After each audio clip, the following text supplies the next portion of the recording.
आज के मिस्सा के मतलब हैं। पहला मतलब, एक्का परिवार बरटोली भगलपुर की ओर से स्वर्गीय क्लेमेंट एक्का की आत्मा के अनंत शांति हेतु वे हम प्रत्येक से प्रार्थना के लिए निवेदन करते हैं।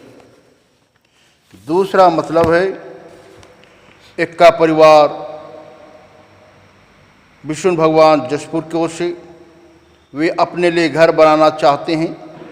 उनके इस कार्य में पिता ईश्वर की आशीष एवं कृपा हो।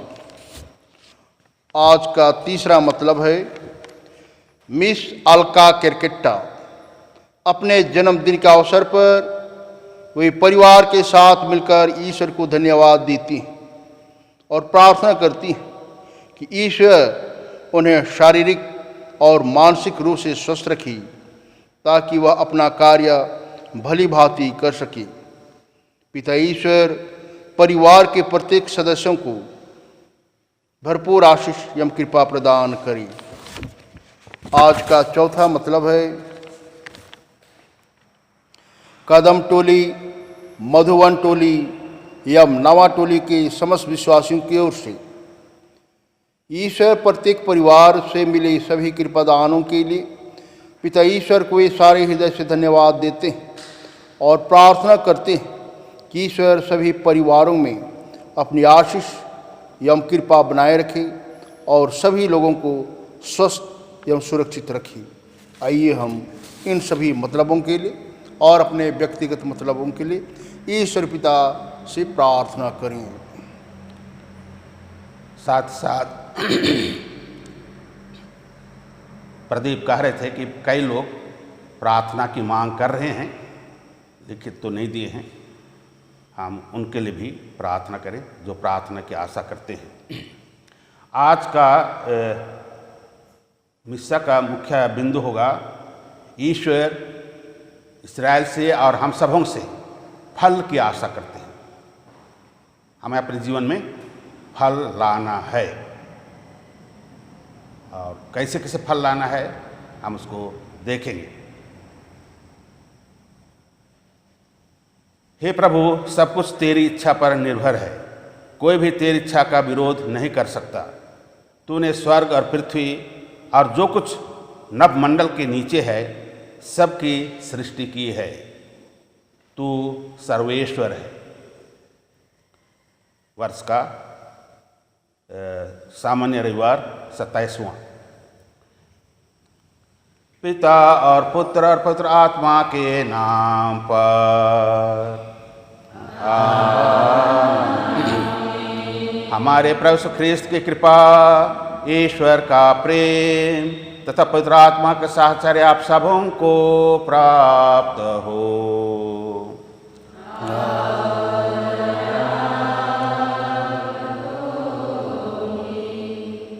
ख्रीस्त में प्रिय माता पिताओं, प्रिय बच्चों, जब हम पेड़ लगाते हैं या खेतों में बीज बोते हैं तो हम क्या आशा करते हैं? मैं सोचता हूँ हम लोग अच्छे फल की आशा करते हैं। समझदार एवं शिक्षित माँ बाप अपने बच्चों को अच्छे से अच्छे स्कूलों में, कॉलेजों में, महंगे से महंगे कॉलेजों में पढ़ने भेजते हैं। वे ऐसा क्यों करते हैं? वे चाहते हैं कि उनके बच्चे पढ़ लिख करके समाज में चमके, अपना भविष्य उज्जवल बनाए। इससे सबको खुशी होगी, परिवार वालों को, पढ़ने वालों को भी खुशी होगी। लेकिन हम लोग जानते हैं कुछ परिवार मेहनत तो करते हैं माँ बाप, लेकिन उनके बच्चों से खट्टे अंगूर ही प्राप्त होते हैं। खट्टे अंगूर प्राप्त होते हैं। मैं जानता हूँ, मुझे भी बचपन में माँ बाप अच्छी आस लिए स्कूल भेजते थे, लेकिन मैं शिशु क्लास, उन दिनों शिशु क्लास कहते थे, मैं ही फेल हो गया। और वह भी गणित में। फिर भी चूंकि मैं पढ़ने लिखने जानता था, केवल गणित में मेरा होश नहीं था। हमको पहली क्लास में बिठाया गया, पहली क्लास में भी मैं फेल हो गया, मेरे ख्याल से गणित में ही। तो क्या इससे माँ बाप को खुशी हुई? मेरे पिताजी ने कहा तुमको और एक बार अवसर देते हैं, यदि इस बार पास होगे तो ठीक है, नहीं तो घर में रहोगे, आगे चल करके दर्जे सीखो। तो ख्रिस्त में प्रिय माता पिताओं, भाइयों बहनों, ईश्वर ने हम लोगों को यूं ही नहीं बनाया है। वे भी हम सबों से, माँ बाप से, बच्चों से फल की आशा करते हैं। वे चाहते हैं कि हम उसकी इच्छा के अनुसार जीवन बिताएं, ईश्वर तथा एक दूसरे को प्यार करें, विश्वास में दृढ़ बने रहें, ईश्वर से जुड़े रहें, साथ ही साथ अपने पड़ोसियों को भी प्यार करें।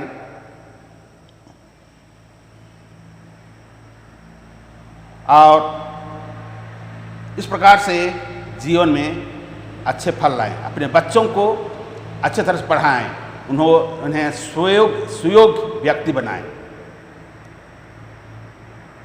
इस विषय पर जब भाग लेने के पूर्व चलिए हम अपने जीवन के बारे में सोचें, देखें कि क्या हम ईश्वर की इच्छा के अनुसार चल रहे हैं। क्या हमने अब तक कुछ फल लाया है? यदि हमें कुछ कमजोरी है, अगर हम लोग फल नहीं लाए हैं, तो हम इसके लिए पछतावा करें और ईश्वर तथा एक दूसरे से क्षमा मांगें।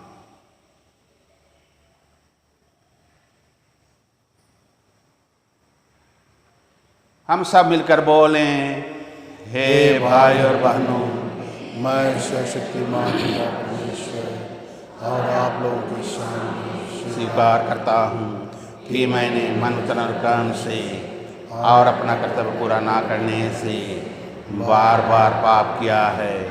मैं अपना दोष स्वीकार करता हूँ। इसलिए मैं कन्याकुमारी मरियम से, स्वर्ग के सब दूतों, सब संतों और आप लोगों से, हे भाई और बहनों, विनती करता हूँ कि आप मेरे लिए प्रभु परमेश्वर से प्रार्थना करें। सर्वशक्तिमान ईश्वर हम लोगों पर दया करे और हमारे अपराध क्षमा कर हमको अनंत जीवन प्रदान करे।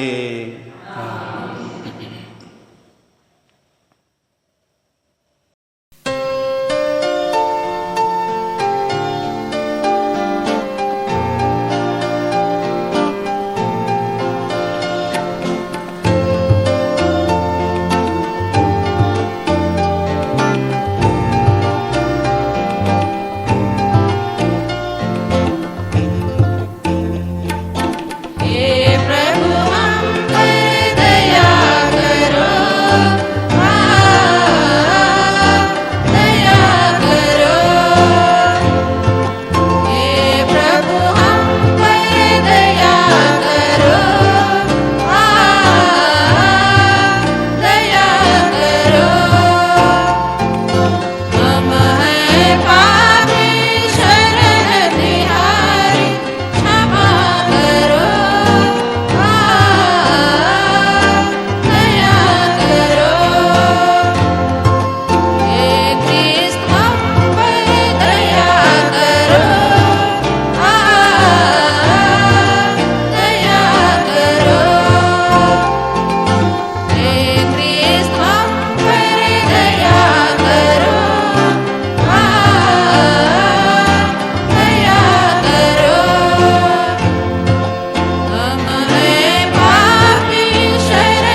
हम प्रार्थना करें। हे सर्वशक्तिमान जीवंत ईश्वर, तू हमें हमारी आशा और अभिलाषा से अधिक प्यार करता है। ऐसी कृपा कर कि हमारे सारे पाप तेरी दया के अनंत प्रवाह से धुल जाएं।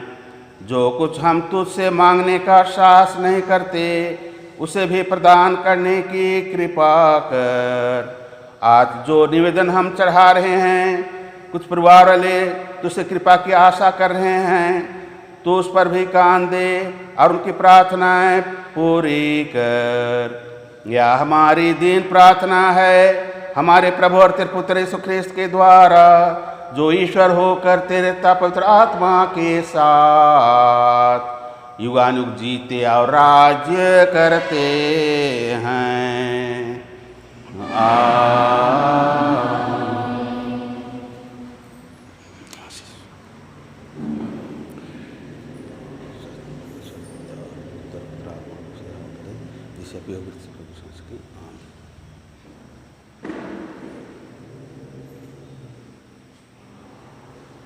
वर्ष का 27वां इतवार। पहला पाठ नबी ईसायास का ग्रंथ, अध्याय 5, पद संख्याएं 1 से 7 तक। पाठ का मूल वाक्य है, विश्वमंडल के प्रभु की दाखबारी इस्राएल का घराना है। मैं अपने मित्र की दाखबारी के विषय में अपने मित्र को एक गीत सुनाऊंगा। उपजाऊ ढाल पर मेरे मित्र की दाखबारी थी। उसने इसकी ज़मीन खुदवाई, इसमें से पत्थर निकाल दिए और इसमें बढ़िया दाग लगवा दी। इसने इसके बीच में मीनार बनवाई और इसमें एक कोल्हू भी खुदवाया। उसे अच्छी फसल की आशा थी, किंतु उसे खट्टे अंगूर ही मिले। हे यरूशलेम के निवासियों, हे यूदा के लोगों, अब तुम मेरा तथा मेरी दाखबारी के बीच न्याय करो। कौन सी बात रह गई थी जिसे मैं अपनी दाखबारी के लिए कर सकता था और जिसे मैंने उसके लिए नहीं किया? मुझे अच्छी फसल की आशा थी, किंतु मुझे खट्टे अंगूर ही मिले। अब मैं तुम्हें बताऊंगा कि अपनी दाखबारी का क्या करूंगा। मैं उसका बाड़ा हटाऊंगा और पशु उसमें चरने आएंगे। मैं उसकी दीवारें ढाऊंगा और लोग उसे पैरों तले रौंद देंगे। वह उजड़ जाएगी, कोई भी उसे छाटने या खोदने नहीं आएगा, और उसमें झाड़ झंकार उग जाएगा। मैं बादलों को आदेश दूंगा कि वे उस पर पानी नहीं बरसाएं। विश्वमंडल के प्रभु की यह दाखबारी इस्राएल का घराना है और इसके उत्तम पौधे यूदा के लोग हैं। प्रभु को न्याय की आशा थी और भ्रष्टाचार दिखाई दिया। उसे धार्मिकता की आशा थी और अधर्म के कारण हाहाकार सुनाई पड़ा। यह प्रभु की वाणी है।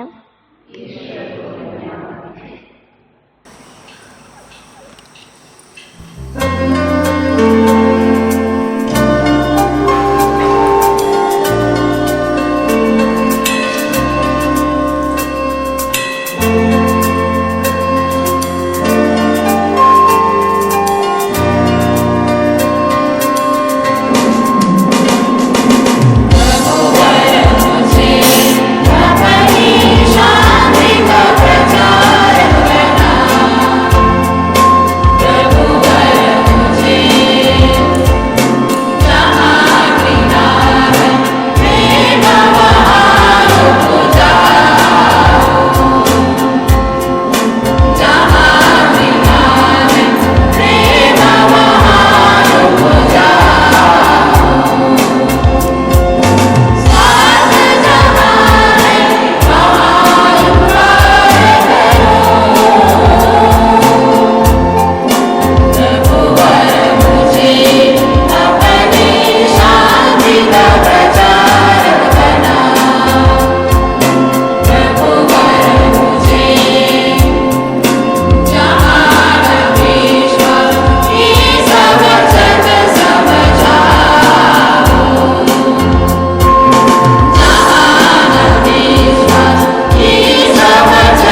दूसरा पाठ फिलिपियों के नाम संत पौलुस का पत्र, अध्याय 4, पद संख्याएं 6 से 9 तक। पाठ का मूल वाक्य है, ईश्वर की शांति आप लोगों के साथ होगी। किसी बात की चिंता मत कीजिए, हर जरूरत में प्रार्थना कीजिए और विनय तथा धन्यवाद के साथ ईश्वर के सामने अपने निवेदन प्रस्तुत कीजिए। और ईश्वर की शांति जो हमारे समझ से परे है, आपके हृदयों और विचारों को यीशु मसीह में सुरक्षित रखेगी। भाइयों, अंत में यह जो कुछ सच है, आदरणीय है, जो कुछ न्याय संगत है, निर्दोष है, जो कुछ प्रीतिकर है, मनोहर है, जो कुछ भी उत्तम है, प्रशंसनीय है, ऐसी बातों का मनन किया करें। आप लोगों ने मुझसे जो सीखा, ग्रहण किया, सुन लिया और मुझ में देखा, उसी के अनुसार आचरण करें और शांति का ईश्वर आप लोगों के साथ रहेगा। यह प्रभु की वाणी है।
आज का पवित्र सुसमाचार।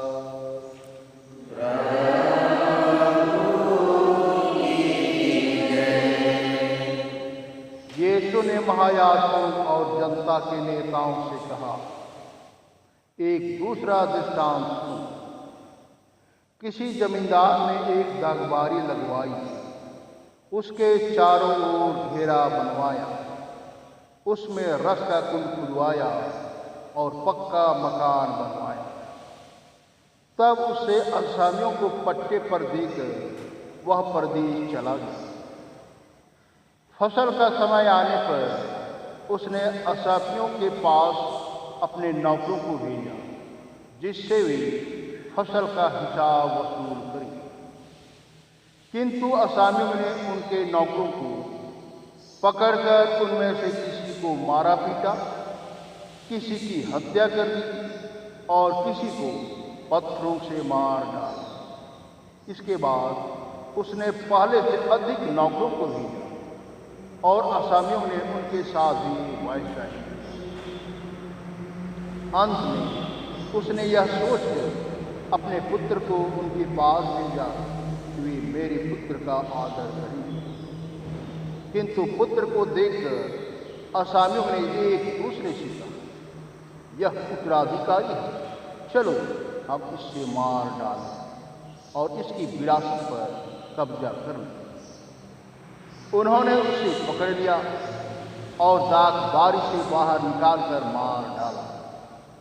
उस दाग बारी का स्वामी लौटेगा तो वह उन असामियों का क्या करेगा? उन्होंने यीशु से कहा, वह उन दुष्टों का सर्वनाश करेगा और अपने दागबारी का पट्टा दूसरे असामियों को देगा जो समय पर फसल का हिसाब देते रहेंगे। यीशु ने उनसे कहा, क्या तुम लोगों ने धर्मग्रंथ में कभी यह नहीं पढ़ा कि कारीगरों ने जिस पत्थर को लेकर बेकार समझकर निकाल दिया था वही कोने का पत्थर बन गया है? यह प्रभु का कार्य है, यह हमारी दृष्टि में अपूर्व है। इसलिए मैं तुम लोगों से कहता हूँ, स्वर्ग का राज तुमसे ले लिया जाएगा और ऐसे राष्ट्र को दिया जाएगा जो इसका उचित फल उत्पन्न करेंगे। यह प्रभु का सुसमाचार है।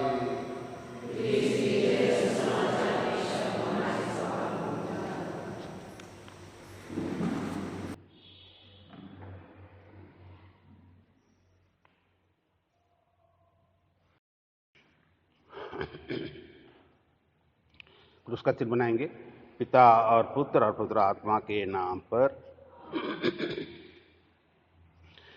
ख्रिस्त में प्रिय माता पिताओं और प्रिय बच्चों, आज का प्रथम पाठ ईसायास नबी के ग्रंथ से लिया गया है।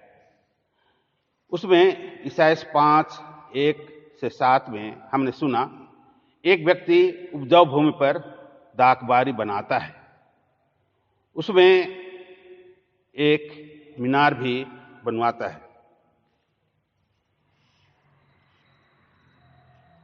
और उस दाखबारी से उसको अच्छी फसल की आशा थी, लेकिन उसे खट्टे अंगूर ही प्राप्त हुए। तो ये दाखबारी क्या है? क्या ये वास्तव में दाखबारी के बारे में कहा गया है? हमने पाठ में सुना, ये दाखबारी इस्राएल का घराना है और उसमें जो पौधे हैं इस्राएल के लोग हैं, यूदा के लोग हैं। ईश्वर उनसे अच्छे फल की आशा करते थे, जैसे कि उसने पुराने व्यवस्थान में ही समझौता किया था, मैं तुम लोगों का ईश्वर होऊंगा और तुम मेरी प्रजा होगी। लेकिन जैसे ईश्वर उनसे आशा करते थे, ईश्वर को फल प्राप्त नहीं हुआ। ईश्वर उनको कितना प्रेम से मिस्र देश की गुलामी से छुड़ा करके कानान देश लाया था और कानान देश में उनको दाखबारी के समान रखा था। लेकिन हम देखेंगे और पाठों में भी हमने सुना, उन्होंने ईश्वर के साथ कैसे व्यवहार किया। ईसायास 1:2 में प्रभु कहते हैं, मैंने पुत्रों का पालन पोषण किया, किंतु उन्होंने मेरे विरुद्ध क्या किया? विद्रोह किया। बैल और गधे अपने मालिक को पहचानते हैं, जानते हैं, लेकिन मेरी प्रजा इस्राएल मुझे नहीं जानती, मुझे नहीं पहचानती है। ईसायास 1:21 में कहा गया है, यह साध्वी नगरी कैसे वेश्या बन गई है। जहां पहले न्याय और धार्मिकता की आशा थी, न्याय और धार्मिकता थी, वहां आज हमारे आज हत्यारे ही पाए जाते हैं इत्यादि। इस प्रकार से ईश्वर को खट्टे अंगूर ही प्राप्त होते हैं। और इसलिए ईश्वर क्या कहते हैं कि मैं दागबारी का बाड़ा को हटा दूंगा, बाहर के पशु आएंगे और उसको रौंदेंगे, बर्बाद करेंगे। सुसमाचार में भी हमने सुना है, सुसमाचार संत मत्ती 21:33 से 43 तक में हमने सुना। यहां पर भी एक व्यक्ति, एक धनी व्यक्ति एक दागबारी लगाता है, घेरा लगाता है, बाद में दागबारी को आसामियों को दे करके प्रदेश चला जाता है। फसल का समय आने पर वह अपने नौकरों को भेजता है फसल का हिस्सा जमा करने के लिए।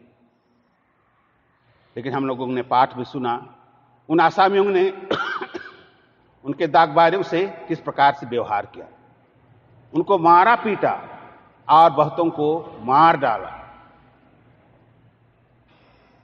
अंत में दागबारी का मालिक अपने बेटे को भेजता है यह सोचकर कि इसका सम्मान करेंगे, लेकिन वे उसे भी पकड़कर मार डालते हैं। इस प्रकार से दागबारी का मालिक आसामियों से जो आशा करता था, जो फल की आशा करता था, वो फल उसे नहीं मिला। तो यह दृष्टांत भी किसके लिए कहा गया है, किसके लिए लिखा गया है?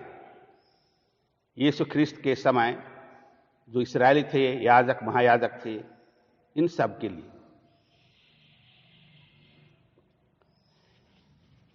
यीशु ख्रिस्त ये दृष्टांत क्यों सुनाते हैं? क्योंकि यीशु ख्रिस्त उनके बीच में आए थे और उनके लिए कितना दुख सहा, कितना काम किया, चमत्कार किए, और इस्राएली उसे अच्छे फल की आशा करते थे। लेकिन हम यहां पर बाइबल से ही, सुसमाचार से कुछ उदाहरण देखेंगे कि इस्राएलियों ने किस प्रकार से व्यवहार किया, कैसे फल लाया। संत मत्ती 21:18-19 में यीशु अंजीर के पेड़ के पास जाते हैं। उसको भूख लगी थी, वे फल की आशा कर रहे थे, लेकिन उस पेड़ से उसको कोई फल नहीं मिला। ये अंजीर का पेड़ कौन है? इस्राएल। इस्राएल से उनको कोई फल नहीं मिला। मत्ती 11:20 और आगे हम पढ़ेंगे तो देखेंगे यीशु अविश्वासी नगरों को धिक्कारते हैं।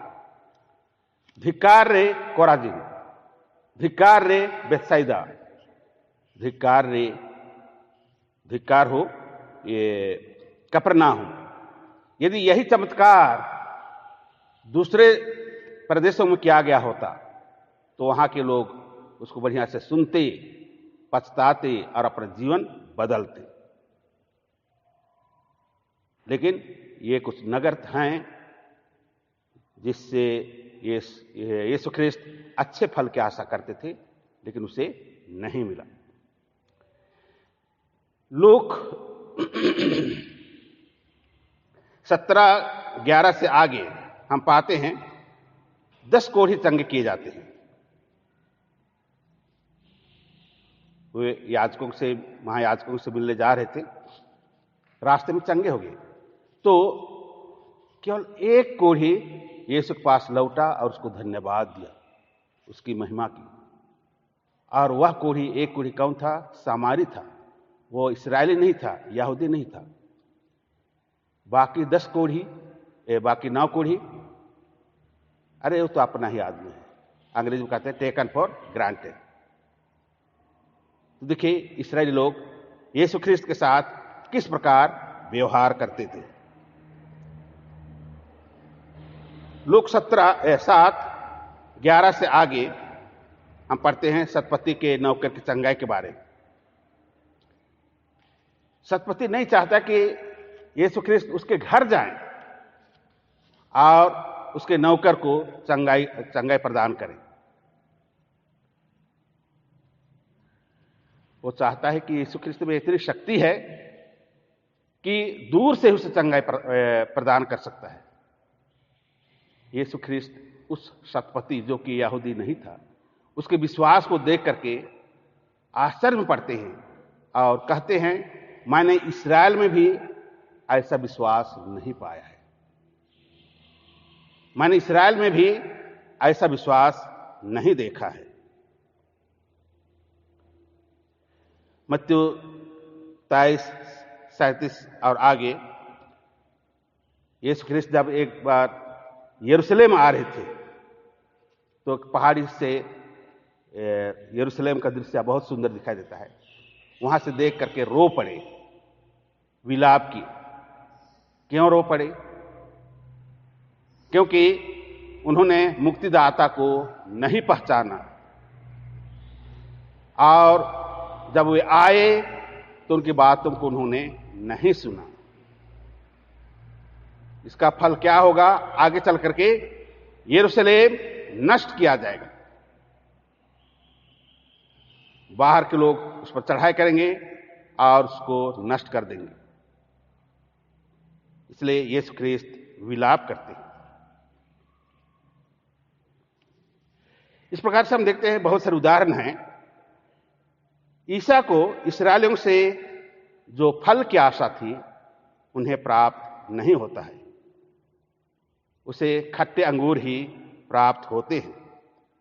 अतः यीशु कहते हैं, आज के पाठ के अंत में ही हमने सुना, स्वर्ग राज्य तुमसे, इस्राएलियों से ले लिया जाएगा और ऐसे राष्ट्रों को दिया जाएगा जो उचित फल उत्पन्न करेंगे। सुसमाचार में और कहीं भी लिखा गया है, ईसा ने यह भी कहा है, दूसरे लोग स्वर्ग राज्य में पहले प्रवेश करेंगे। इस प्रकार यीशु ख्रिस्त जिस राष्ट्र में जन्मे, जिसके लिए वे काम किए, वहां उन्हें उचित फल प्राप्त नहीं हुआ।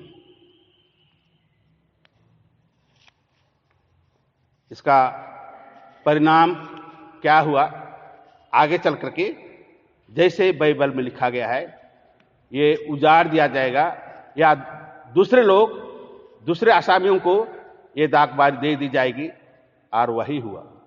आज इस्राएल देश में, जॉर्डन में यहूदियों का राज्य नहीं है, मुसलमानों का राज्य है। मुसलमान लोग इस्राएल देश पर, जॉर्डन पर चढ़ाई किए और वहां पर यहूदी धर्म नहीं है, इस्लाम धर्म है। जहां ख्रिस्ती धर्म होना था, ख्रिस्ती लोग मुश्किल से 8-10% केवल है। हमारा देश, ये इस्राएल देश, प्रभु का देश, मुसलमानों के हाथ चला गया। इसलिए प्रिय माता पिताओं, भाइयों बहनों, हमसे भी, न केवल इस्राएल से, हमसे भी ईश्वर फल की आशा करते हैं। ईश्वर चाहते हैं कि हम उनकी आज्ञाओं का पालन करें, ईश्वर को प्यार और पड़ोसी को प्यार करें, विश्वास में दृढ़ बने रहें, ईश्वर से जुड़े रहें, साथ साथ अपने पड़ोसी को प्यार करें। ये दो आज्ञा तो है। जब शादी होता है या किसी की मृत्यु होती है, गामी होता है, अन्य अवसर आते हैं, हम लोग एक दूसरे को मदद करते हैं, सहयोग देते हैं। वही है पड़ोसी प्रेम। तो हम ऐसा करते रहें। अगर हम देखेंगे, आज हम जो फल खा रहे हैं, फल का आनंद ले रहे हैं, वास्तव में किसकी देन है? हम सोचेंगे कि ये हमने ये घर बनाया है, हमने गाड़ी खरीदी है। ऐसी बात नहीं है। हमारे माँ बाप, हमारे पुरखे, उनके पास धन दौलत पर्याप्त नहीं थी, पैसे नहीं थे, फिर भी उन्होंने खेत बाड़ी बनवाया, हमें पढ़ाया लिखाया और नौकरी पाने तक हमारी सहायता की। और उन्हीं के मेहनत का फल है आज हमारे पास अच्छे मकान हैं, घर में गाड़ियां हैं, अन्य सभी सुख सुविधाएं हैं, पर्याप्त पैसे हैं। यह हमारे पुरखों की देन है। अगर वो लोग हमको नहीं पढ़ाए होते तो शायद आज जैसे हम जी रहे हैं वैसे हम नहीं जी पाते। हमें भी अपने जीवन में फल लाना है।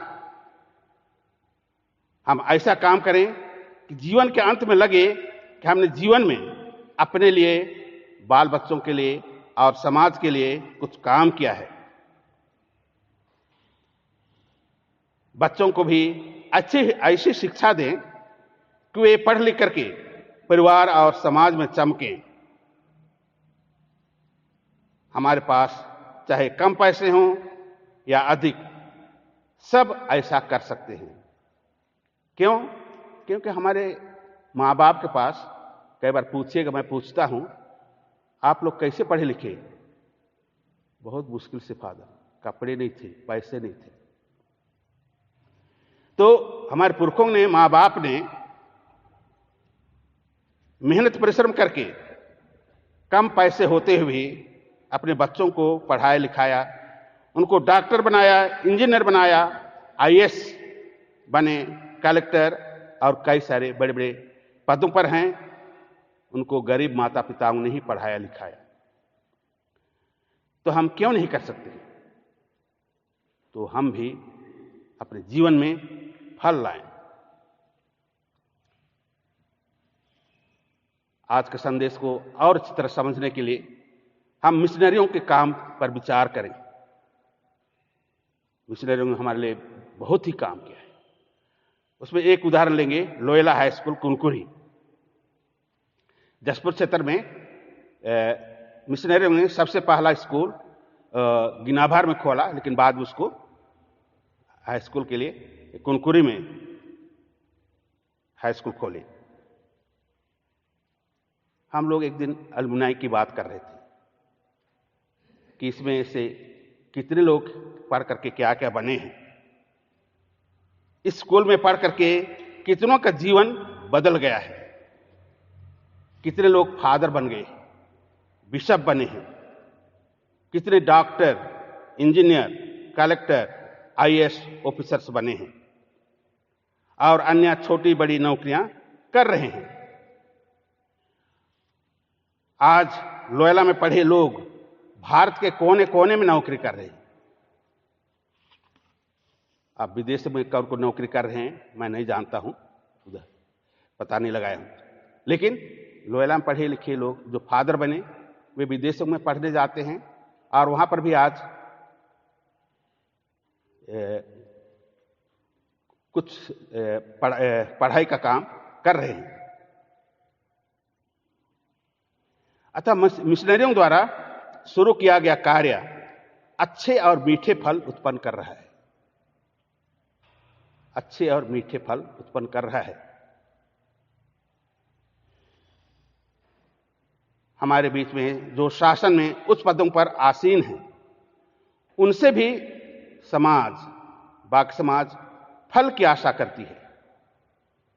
जो कलेक्ट्रेट में हैं या मंत्रालय में हैं या अन्य ऑफिसों में हैं, उनसे आशा की जाती है कि वे लोगों की भलाई करें। लोग सोचते हैं कि वे हमारे आदमी हैं, मिशन में पढ़े हैं, इसलिए हमारी कुछ भलाई करेंगे, हमारी मदद करेंगे। लेकिन कई बार हम लोग का अनुभव क्या है, हमको खट्टे अंगूर ही प्राप्त होता है। एक दिन फादर लोग बात कर रहे थे शायद इसी स्कूल के बारे में। उन्होंने कुछ भोपाल में किसी के पास बस सिग्नेचर करना था, कुछ मांग की गई थी, टेबल पर था, बस सिग्नेचर करना था और बाकी सब कुछ हो जाता, लेकिन उसने नहीं किया। खट्टे अंगूर प्राप्त हुए।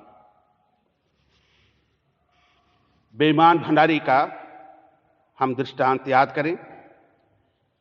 उसकी बेईमानी के कारण वो देखता है कि उसकी नौकरी जाने वाली है। हम लोग सब दिन ऑफिस में नहीं बैठेंगे, तो वह क्या करता है? हमको हल जोतना सब नहीं आता है, कुदाल चलाना नहीं आता है, तो वह क्या करता है? अपने मालिक के जो कर्जदार थे उनको एक एक करके बुलाता है और उनके बहुत सारे कर्ज माफ करता है। पूरा पूरा नहीं, कम से कम बहुत सारे कर्ज माफ करता है, यह सोचकर कि जब मैं नौकरी से निकल जाऊंगा तो ये लोग अपने घरों में मेरा स्वागत करेंगे। तो शासन के उच्च पदों पर आसीन लोग अगर इस प्रकार से करेंगे, काम करेंगे, तो समाज उनकी प्रशंसा करेंगे और घर में उनका स्वागत करेंगे। उनके उपकार कभी नहीं भूले जाएंगे। तो ये सब है फल देने का अर्थ। यदि हम सब अपने जीवन में इस तरह फल लाएंगे तो जीवन के अंत में लगेगा कि हमने जीवन में कुछ काम किया है, ना केवल अपने लिए लेकिन दूसरों के लिए भी। ईश्वर हमसे खुश होंगे और कहेंगे, शाबाश बेटा, शाबाश बेटी, तुम लोग धन्य हो, मेरे स्वर्ग राज्य में आनंद मनाओ। यदि हम आदिवासी लोग जीवन में ऊपर उठे हैं तो ये सब किसका काम है? हमारे मिशनरियों का परिश्रम का फल है। इन्हीं के कारण आज हमारी कलीसिया और हम सब फल फूल रहे हैं। यदि मिशनरी लोग झारखंड में हमारे जसपुर क्षेत्र विदर्भ नहीं आते तो आज हमारी क्या स्थिति होती, हम कल्पना कर सकते हैं। इसलिए हम मिशनरियों को धन्यवाद देंगे और उनके लिए प्रार्थना भी करेंगे और ईश्वर को धन्यवाद देते हुए हम कहेंगे, एक दूसरे को सुनाएंगे,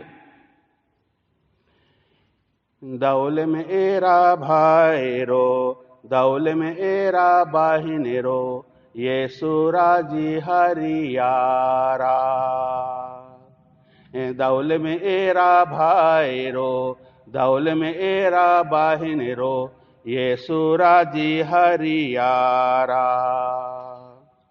कुंदिया पर दिया एका नागाद शोभा लागी, कुंदिया पर दिया एका नागाद शोभा लागी। दौल में एरा भाईरो, दौल में एरा बाहिनेरो, येसु राजी हरियारा। खांजा पांजा एका नागाद शोभा लागी, खांजा पांजा एका नागाद शोभा लागी। दौल में एरा भाईरो, दौल में एरा बाहिनेरो, येसु राजी हरियारा। तो ख्रिस्त में प्रिय भाइयों बहनों और प्रिय बच्चों, हम माँ बाप, हम बच्चे भी अपने जीवन में फल लाएं तो सबको खुशी होगी, ईश्वर को भी बहुत खुशी होगी। क्रूस का चिन्ह पिता और पुत्र और पवित्र आत्मा के नाम पर आमीन। चलिए हम लोग आप ईश्वर पर अपना विश्वास प्रकट करें।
प्यारे भाइयों बहनों, यीशु ख्रिस्त मृतकों में से जी उठे हैं। प्रत्येक रविवार हम पास का आनंद मनाते हैं और ईश्वर ने हम लोगों के लिए बहुत सारे कृपादान दिए हैं। अतः हम सभी कृपादानों के लिए कृतज्ञता के साथ ईश्वर से प्रार्थना करें। सारे जगत में फैली कलीसिया के चरवाहे संत पिता फ्रांसिस, धर्माध्यक्ष और पुरोहितगण अपनी भेड़ों के लिए अपना जीवन संपूर्ण रूप से समर्पित करें और इस प्रजा की आत्मिक भलाई के लिए लगन से काम करें। इसके लिए हम निवेदन करें।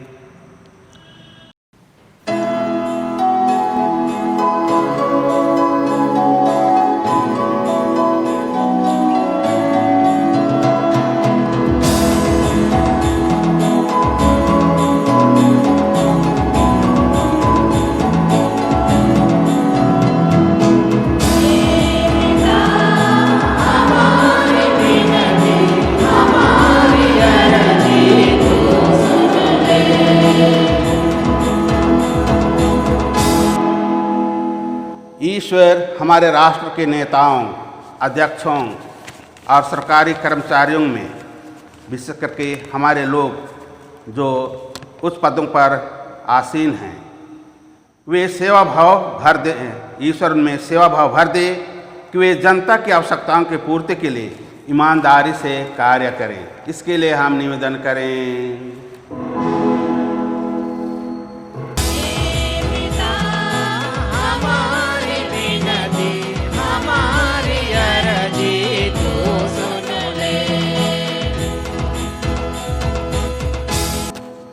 हे पिता परमेश्वर, हम सभी माता पिताओं के लिए प्रार्थना करते हैं कि वे अपने बाल बच्चों को अच्छी शिक्षा देकर तथा तेरी इच्छा के अनुसार जीवन बिताकर जीवन में अच्छे फल उत्पन्न करें।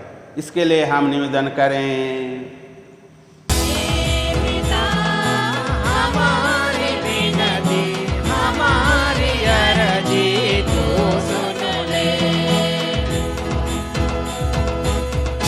हम स्कूल में पढ़ने वाले सभी बच्चों के लिए प्रार्थना करें कि वे मन लगाकर पढ़ें और अपने जीवन को ऊंचाई तक ले सकें और जीवन में उचित फल ला सकें।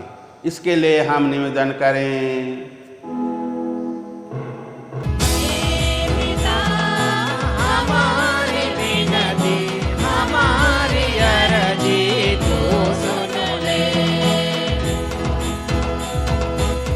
हम स्वर्गीय क्लेमेंट एक्का के अनंत शांति के लिए प्रार्थना करें।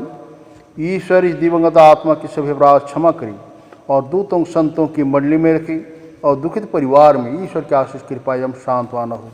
इसके लिए हम ईश्वर से निवेदन करें।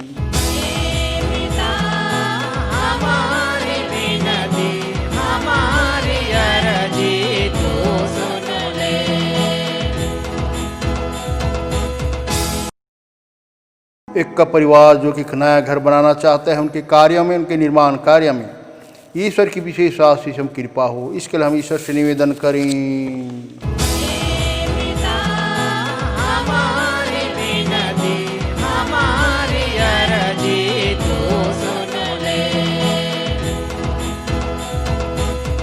मिस अलका करकेट्टा जो कि अपना जन्म दिवस मना रही है, ईश्वर उनके जीवन पर, उनके कार्यों पर विशेष आशीष तथा कृपा प्रदान करी ताकि वे सुस्वस्थ रहकर जीवन में आगे बढ़ें और ईश्वरी कृपा का अनुभव करें। इसके लिए हम ईश्वर से निवेदन करें।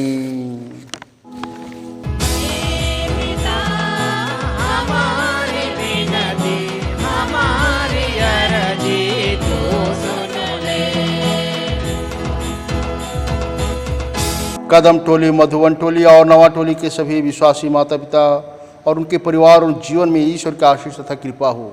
इसके लिए हम ईश्वर से निवेदन करें।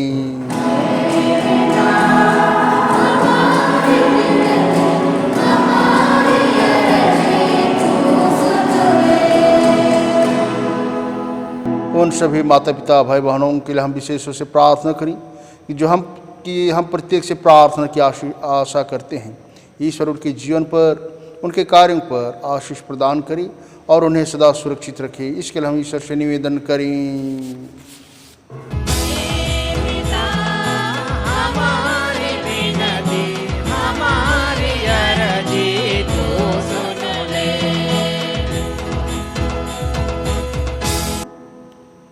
हम अपने मिशनरियों को भी याद करें जिनके कारण से हम आदिवासियों का जीवन बदल गया है।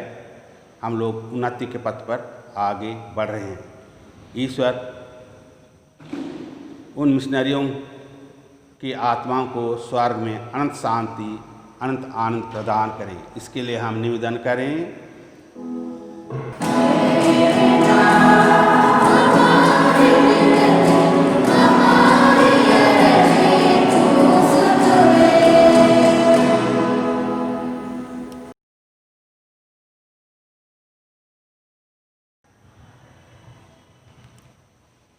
हम प्रार्थना करें।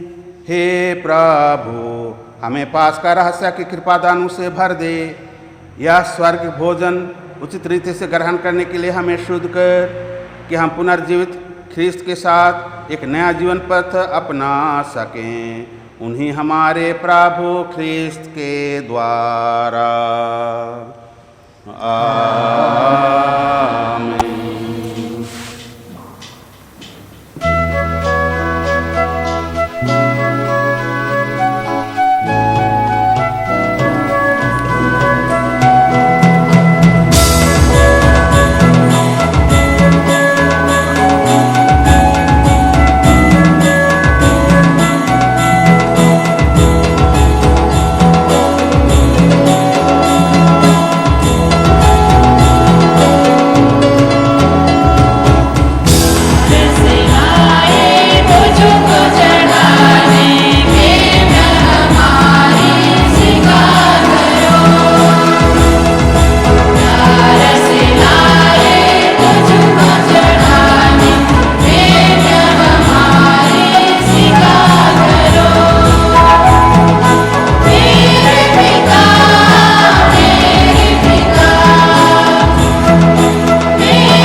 प्रार्थना कीजिए कि सर्वशक्तिमान पिता परमेश्वर मेरा और आप लोगों के बलिदान ग्रहण करे।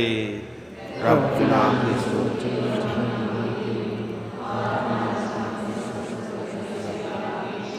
आपके हाथों से यह बलिदान ग्रहण करें। हम प्रार्थना करें। हे प्रभु, या बलि कृपा पूर्वक ग्रहण कर, जिसे चढ़ाने का आदेश तूने दिया है। तेरी सेवा में हम जिस संस्कार का अनुष्ठान कर रहे हैं वह हमें पवित्र बनाए और हमारी मुक्ति करे। हमारी यह प्रार्थना सुन, हमारे प्रभु ख्रिस्त के द्वारा। आमीन। प्रभु आप लोगों के साथ हो और आपके साथ भी। प्रभु में मन लगाइए।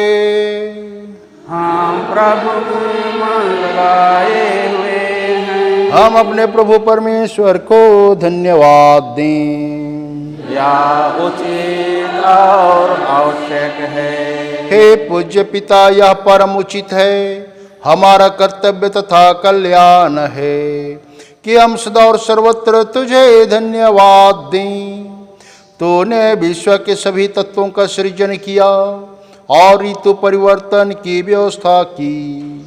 तूने मनुष्य को अपना प्रतिरूप बनाया और सृष्टि के सब रहस्य उसके अधीन कर दिए कि तेरा प्रतिनिधि बनकर वह सारी सृष्टि पर शासन करी तथा तेरे महान कार्य देखकर प्रभु यीशु ख्रीस्त के द्वारा दिन रात तेरा प्रशंसा गान निरंतर करता रहे।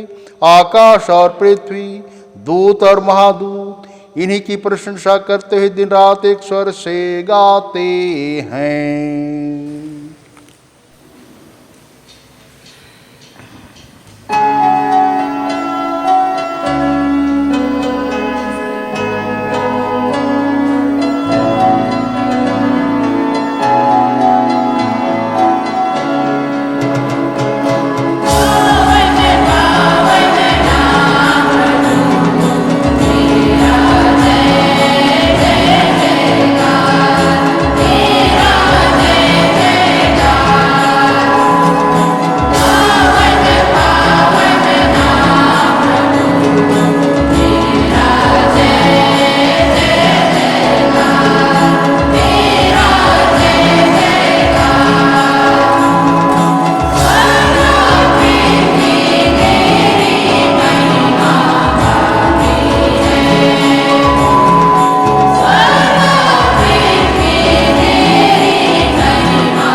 परमपिता वास्तव में पवित्र है, सारी पवित्रता का स्रोत है। हम तुझसे निवेदन करते हैं कि उपहार अपनी आत्मा के संस्पर्श से पवित्र कर दे, क्या हमारे प्रभु ख्रीस्त का शरीर का रक्त बन जाए। जिस रात को यीशु स्वेच्छा से मृत्यु के लिए सौंपे गए, उन्होंने रोटी ली, तुझे धन्यवाद दिया और रोटी तोड़कर उसे अपने शिष्यों को देते हुए कहा, तुम सब इसे लो और खाओ, यह मेरा शरीर है जो तुम्हारे लिए बलि चढ़ाया जाएगा।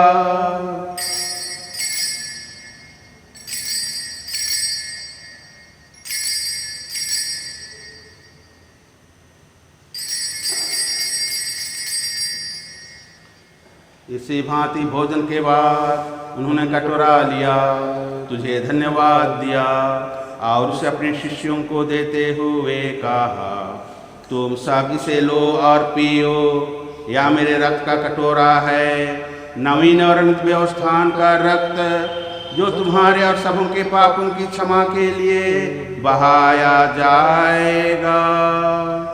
तुम मेरी स्मृति में यह किया करो।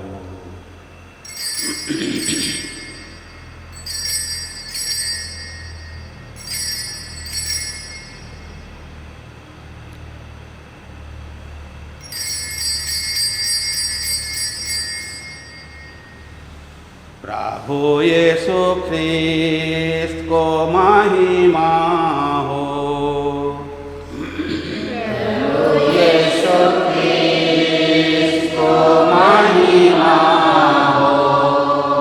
है हमारे विश्वास का रहस्य। प्रभु यीशु ख्रिस्त को महिमा हो। एक साथ ख्रिस्त मर गए,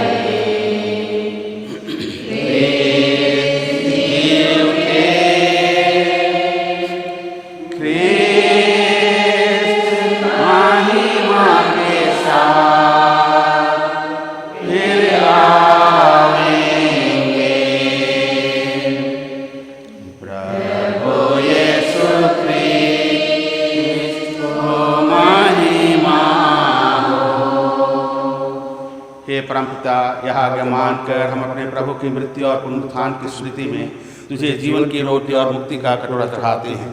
हम तुझे धन्यवाद देते हैं कि तूने हमें अपने सम्मुख उपस्थित होने और अपनी सेवा करने का सौभाग्य प्रदान किया है। हमारा नम्र निवेदन है कि हम सब जो ख्रिस्त का शरीर था रक्त ग्रहण करते हैं, पवित्र आत्मा के द्वारा एकता के सूत्र में बंधे रहें। प्रभु और हमारे संतपिता फ्रांसिस, हमारे धर्माध्यक्ष इमानुएल और सभी याजकों के साथ विश्व भर में फैले अपनी कलीसिया की सुधि ले तथा इसे प्रेम में सिद्ध बना दे। हे प्रभु, अपने सेवक स्वर्गीय क्लेमेंट एक्का की सुधि ले, जिनको तूने इस लोक से अपने यहाँ बुला लिया है। उन्हें यह वर दी कि जैसे वे बपतिस्मा में तेरे पुत्र की मृत्यु के सौभागी हुए थे, वैसे उनके पुनरुत्थान का भी सौभाग्य प्राप्त करें। हे प्रभु, हमारे उन भाई बहनों की भी सुधि ले जो पुनरुत्थान की आशा में परलोक सिधार चुके हैं। उन्हें हर सभी मृतकों को अपने पुण्य दर्शन का सौभाग्य प्रदान कर हम सब पर दया दृष्टि डाल कि हम भी अनंत जीवन के सौभागी बनी और ईश्वर की माता धन्या कुंवारी मरियम, उनके वर संत जोसेफ, प्रेरितगण और सब संतों के साथ जो युग युग में तेरे विश्वास सेवक स्वीकार बने रहें, तेरा स्तुति गान कर सके तेरे पुत्र यीशु ख्रिस्त के द्वारा। हे प्रभु, हमारे उन भाई बहनों की भी सुधि ले जो पुनरुत्थान की आशा में परलोक सिधार चुके हैं। उन्हें और सब मृतकों को अपने पुनर्दर्शन का सौभाग्य प्रदान कर हम सब पर दया दृष्टि डाल कि हम भी अनंत जीवन के सहभागी बने और ईश्वर की माता धन्या कुंवारी मरियम, उनके अति शुद्ध वर संत जोसेफ, प्रेरितगण और सब संतों के साथ जो युग युग में तेरे विश्वस्त सेवक सेविकाएँ बने रहे, तेरा स्तुति गान कर सकें तेरे पुत्र यीशु ख्रिस्त के द्वारा। ईश्वर के दिए हुए सभी वरदानों के लिए धन्यवाद देते हुए चलिए हम लोग एक साथ ईश्वर की महिमा गाएं। इन्हीं प्रभु ख्रिस्त के द्वारा, इन्हीं के साथ और इन्हीं में, हे सर्वशक्तिमान का परमेश्वर, पवित्र आत्मा के साथ तुझे स्वागत तथा महिमा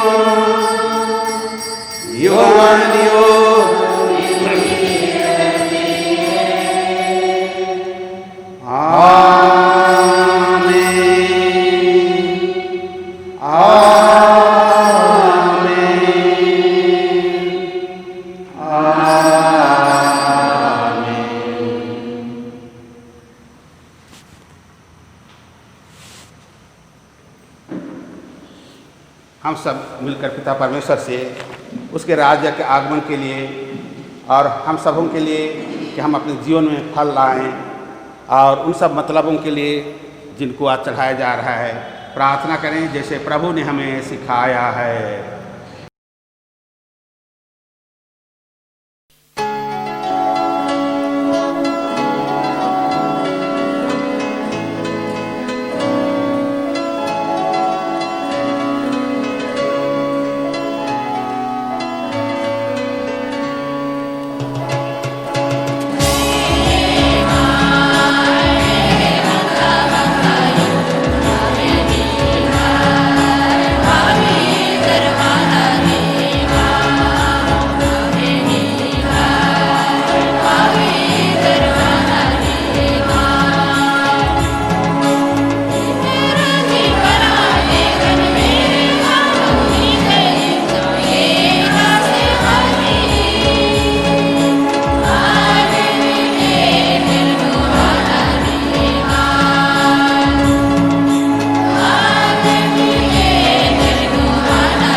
प्रार्थना करते हैं। सभी बुराइयों से हमें बचा और जीवन में हमें कृपा पूर्वक शांति प्रदान कर। हम तेरी दया से सदा पाप से दूर और हर विपत्ति से सुरक्षित रहें और उस दिन की प्रतीक्षा करते रहें जब हमारी मुक्तिदाता यीशु ख्रिस्त फिर प्रकट होकर हमारी मंगलमय आशा पूरी करेंगे। क्योंकि तेरा राज्य, तेरा महिमा अनंत काल तक बनी रहती है। हे प्रभु यीशु ख्रिस्त, तूने अपने प्रेरितों से कहा है, मैं तुम्हारे लिए शांति छोड़ जाता हूँ, अपनी शांति तुम्हें प्रदान करता हूँ।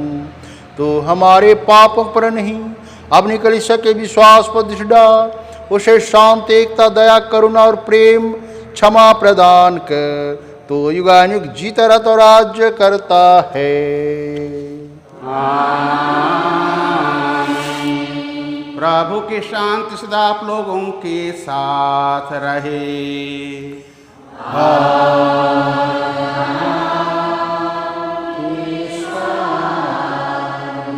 परस्पर प्रेम भाव रखिए।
ईश्वर का मेमनाओं से देखिए जो संसार के पाप और दुख कष्ट लेते हैं और प्रेम से हम अपने स्वर्ग भोज में शामिल होने के लिए निमंत्रण देते हैं।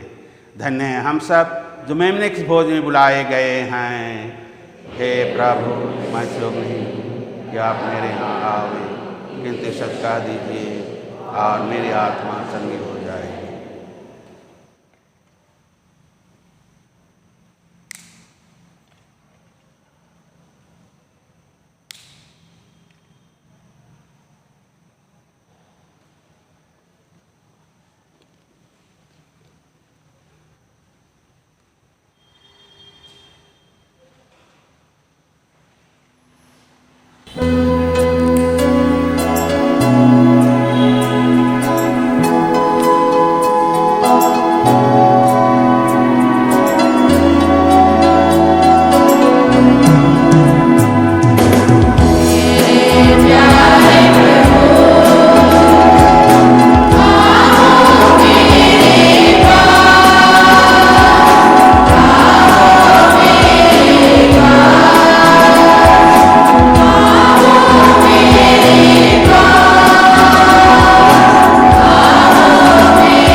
सबकी खड़े हो जाइए।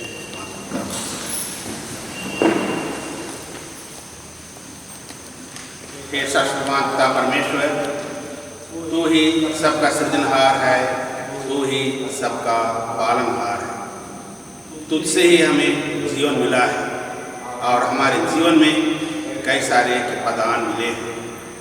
हम तुझसे प्रार्थना करते हैं सभी माता पिता को अपनी आशीष और कृपा प्रदान कर कि वे तेरी इच्छा के अनुसार जीवन जिए और जीवन में उचित फल उत्पन्न करें। साथ ही साथ सभी बच्चों को जो स्कूल जाते हैं उन्हें भी तू आशीष और कृपा प्रदान कर कि वे मेहनत करके अपने जीवन में उचित फल लाएं और अपने जीवन को, परिवार को खुशी और शांति से भर दें। हम यह प्रार्थना करते हैं तेरे पुत्र हमारे प्रभु यीशु ख्रीस्त के द्वारा।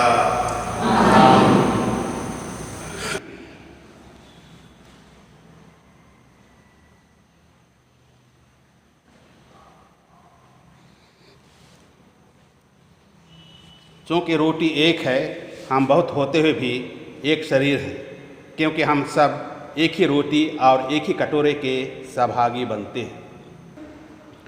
हम प्रार्थना करें। हे सर्वशक्तिमान ईश्वर, यह दिव्य संस्कार हमें तृप्त कर बल प्रदान करे और हम सबको प्रभु यीशु के अनुरूप बना दे जिनको हमने ग्रहण किया है। हम यह प्रार्थना करते हैं उन्हीं हमारे प्रभु ख्रीस्त के द्वारा।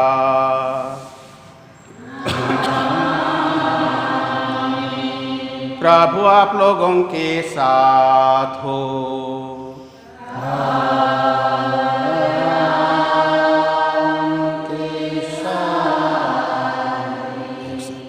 सर्वशक्तिमान परमेश्वर पिता और पुत्र और पुत्र आत्मा आप लोगों को आशीर्वाद प्रदान करे।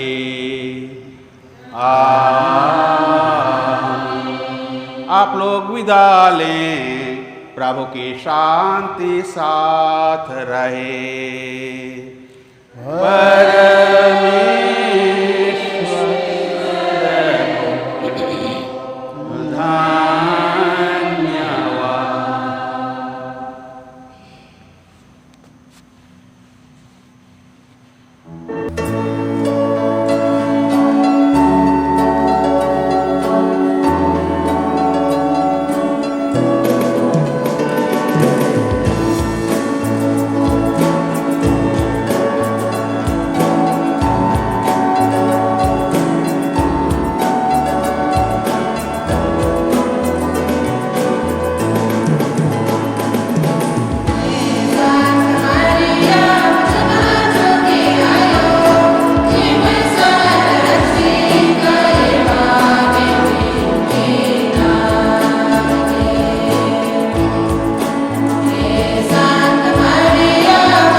जान के आप आए हैं और घर में प्रार्थना करते हैं या नहीं करते हैं, ईश्वर उन्हें सुरक्षित रखे, उनके विश्वास को मजबूत बनाए, इसके लिए हम प्रार्थना करें। देवता हमारे